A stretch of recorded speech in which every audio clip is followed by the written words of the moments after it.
केरला के आदरणीय मुख्यमंत्री श्री पिनरई विजयन साहब, पंजाब के लोकप्रिय मुख्यमंत्री श्री भगवंत मान साहब, मंच पे मौजूद कई राज्यों के और कई पार्टियों के आज यहां पे आए हुए सभी नेतागण और मंत्रीगण और यहां पे आए हुए सभी भाइयों बहनों, आप सब लोगों को मेरा नमस्कार, सबको मेरा प्रणाम। मुझे लगता है आज इस देश को ये दिन भी देखना था। ये जंतर मंतर वो जगह है जहां पे इस देश की प्रजा सरकारों के एक्सप्लॉयटेशन से तंग आके यहां पे धरने प्रदर्शन करने आती है। लेकिन आज यहां पे केरला के मुख्यमंत्री को अपना सारा कामकाज छोड़ के केरला से दिल्ली यहां पे धरना करने के लिए आना पड़ा केंद्र सरकार की ज्यादतियों के खिलाफ। मैं समझ रहा हूं ये भी इस देश को ये दिन भी देखना था। आज लगभग आधे राज्यों के अंदर विपक्ष की सरकारें हैं और आधे राज्यों के अंदर उन लोगों की सरकारें हैं। जो विपक्ष की सरकारें हैं आधे राज्यों के अंदर, तो लगभग 70 करोड़ लोगों को ये विपक्ष की सरकारें रिप्रेजेंट करती हैं। 70 करोड़ लोगों को, आधे देश को। और इस वक्त ऐसा लगता है कि केंद्र सरकार ने विपक्ष की सरकारों के खिलाफ युद्ध छेड़ा हुआ है। ऐसा लगता है कि जंग छेड़ी हुई है, लड़ाई छेड़ी हुई है। हिंदुस्तान पाकिस्तान का रखा है हम लोगों के साथ। हम ये पूछना चाहते हैं कि क्या आप इन 70 करोड़ लोगों को अपना नहीं मानते? क्या आप केरला के लोगों को अपना नहीं मानते? क्या आप तमिलनाडु के लोगों को अपना नहीं मानते? क्या आप कर्नाटका के, दिल्ली के, पंजाब के, वेस्ट बंगाल के लोगों को अपना नहीं मानते? क्या ये सारे पराये हैं? क्या ये भारत के नागरिक नहीं हैं? यहां के 70 करोड़ लोगों ने विपक्ष के लोगों को चुन के सरकार बनाई। संविधान के अंदर लिखा है कि इन सरकारों की क्या पावर है। शिक्षा की पावर राज्य सरकारों की, स्वास्थ्य की पावर राज्य सरकारों के, संविधान के अंदर लिखा है कि क्या क्या पावर है। आप हमें अपना काम ही नहीं करने देते। सारी विपक्ष की सरकारों को तरह तरह से प्रताड़ित करने के लिए आज केंद्र सरकार सारे हथकंडे अपना रही है। मोटे मोटे तौर पे देखें तो 3 तरह से केंद्र सरकार विपक्ष की सरकारों को तंग कर रही है। सबसे पहला, केंद्र सरकार जायज फंड, जो हक है राज्यों का, वो फंड नहीं दे रही है। दूसरा तरीका, गवर्नर्स के और लेफ्टिनेंट गवर्नर के जरिए रोज काम में टांग अड़ाती है, हर काम में टांग अड़ाती है। और तीसरा तरीका, एजेंसीज को छोड़ के जिसको मर्जी पकड़ के जेल में डाले जा रहे हैं, जिसको मर्जी पकड़ के जेल में डाले जा रहे हैं। सबसे पहले मैं पहले तरीके पे आता हूं।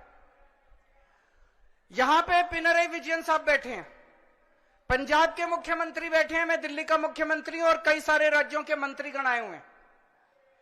हम सारे रोज इस बात को झेल रहे हैं कि जो जायज फंड उस राज्य के बनते हैं वो फंड हमें नहीं दिए जा रहे। अगर केरला के लोगों को उनके हक के फंड नहीं दिए जाएंगे तो काम कैसे चलेगा? सरकार कैसे चलेगी? केरला की सरकार कैसे चलेगी? तमिलनाडु की सरकार कैसे चलेगी? और हम यहां भीख मांगने नहीं आए। विजयन साहब यहां पे अपने घर के लिए, अपने परिवार के लिए पैसे मांगने नहीं आए, अपने बच्चों के लिए, अपने बीवी बच्चों के लिए पैसे मांगने नहीं आए। वो केरला के लोगों के लिए पैसे मांगने आए हैं। आज पंजाब के मुख्यमंत्री यहां अपने 3 करोड़ लोगों के लिए फंड मांगने के लिए आए हैं। मैं दिल्ली का मुख्यमंत्री अपने दिल्ली के 2 करोड़ लोगों का हक मांगने के लिए आया हूं। संविधान में लिखा है कि कितना पैसा किस सरकार को मिलेगा। ये वाला टैक्स आएगा, मैं इनकम टैक्स में था, ये थोड़ा सा ज्यादा जानता हूं इसको। तो कितना फंड, कौन सी सरकार कितना फंड इस्तेमाल करेगी, कैसे इस्तेमाल करेगी, फाइनेंस कमीशन होगा, फाइनेंस कमीशन तय करेगा। ये पैसा केंद्र के पास जाएगा, ये पैसा राज्य सरकार। अरे जो हमारा हक है, हमारा नहीं, लोगों का हक है, केरला के लोगों का हक है, तमिलनाडु के लोगों का हक है, वेस्ट बंगाल के, पंजाब के, दिल्ली के लोगों का हक है, वो हक आप कैसे छीन सकते हैं लोगों का? आप उनका काम कैसे रोक सकते हैं? अगर आप हम हमारे लोगों के पैसे नहीं देंगे तो हम सड़कें कैसे बनाएंगे, बिजली कैसे देंगे, लोगों का विकास कैसे करेंगे? मैं भी एक दो बैनर देख रहा था, उसमें लिखा था कि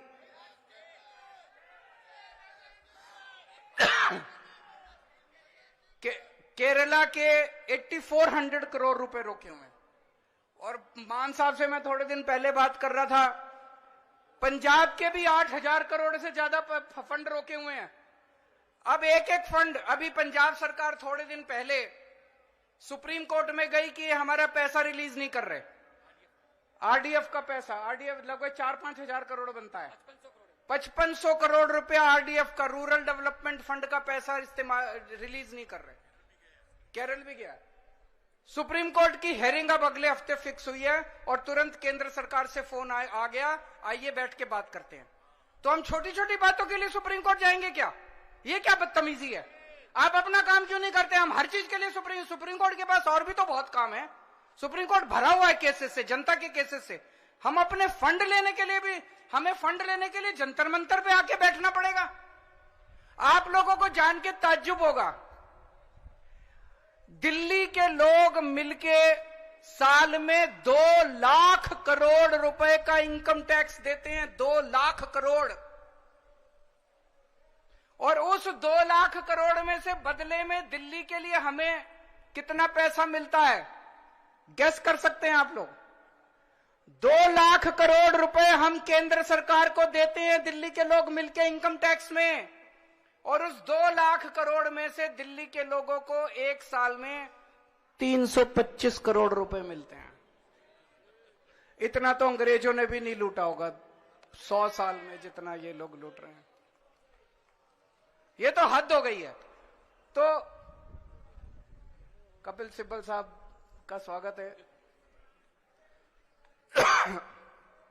दूसरी चीज, गवर्नर्स और लेफ्टिनेंट गवर्नर्स के जरिए ये जिस तरह से सरकारों को तंग कर रहे हैं, संविधान के अंदर साफ साफ लिखा है कि ये हमारे सब्जेक्ट्स हैं। उन सब्जेक्ट्स के अंदर भी रोज गवर्नर हर राज्य के अंदर टांग अड़ा रहे हैं। सबसे इंटरेस्टिंग तो अभी पंजाब के अंदर हुआ।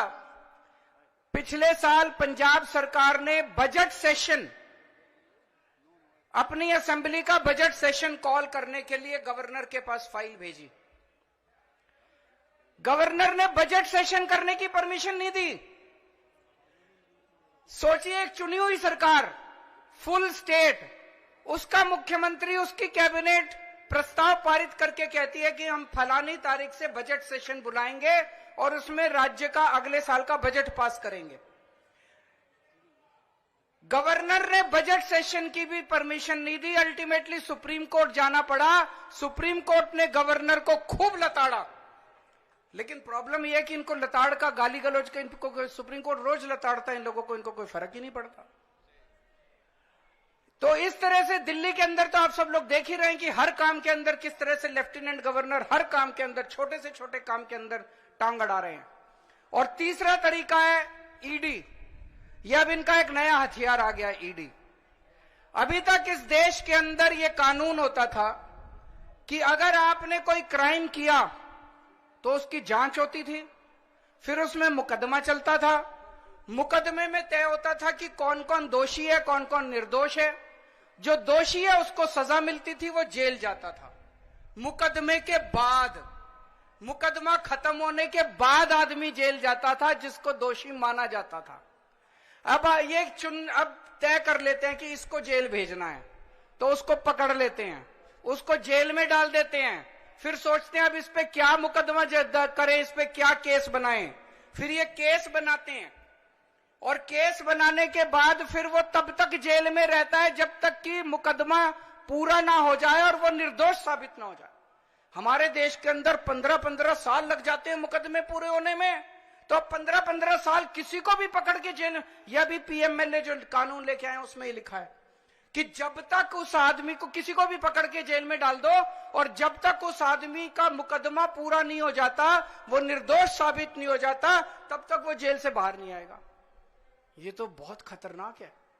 अभी हेमंत सोरेन साहब को इन्होंने जेल में डाल दिया, अभी तक उनके ऊपर कुछ भी साबित नहीं हुआ है, अभी उनके ऊपर मुकदमा नहीं चला है, अभी मुकदमा शुरू भी नहीं हुआ है, अभी जांच चल रही है। लेकिन अगर मुकदमे को 15 साल लगे तो हेमंत सोरेन साहब 15 साल जेल में रहेंगे। और ये तो किसी को भी कर दें, कल मुझे पकड़ के जेल में डाल देंगे, विजयन साहब को पकड़ के जेल में डाल देंगे, स्टालिन साहब को पकड़ के जेल में डाल देंगे, सीतारामैया साहब को पकड़ के जेल में डाल देंगे, सुखविंदर जी को, किसी भी को भी पकड़ के जेल में डाल देंगे और सरकार गिरा देंगे। हेमंत सोरेन साहब को जेल में डाला, उसके बाद 48 घंटे तक ये लोग तोड़ने की कोशिश करते रहे, जेएमएम को तोड़ देते हैं। ये तो भगवान का भला और जेएमएम वालों का महान है, जेएमएम वाले जो टूटे नहीं इनके सामने।